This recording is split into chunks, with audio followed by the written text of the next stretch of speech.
అలర చంచలమైన ఆత్మలందుండని అలవాటు చేసెనే ఉయ్యాలా.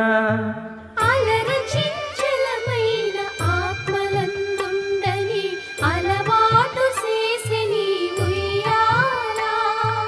పలుమారు ఉచ్ఛ్వాస పవనమందుండని భావంబు తెలిపెనే ఉయ్యాలా. ఉయ్యాలా ఉయ్యాలా ఉయ్యాలా.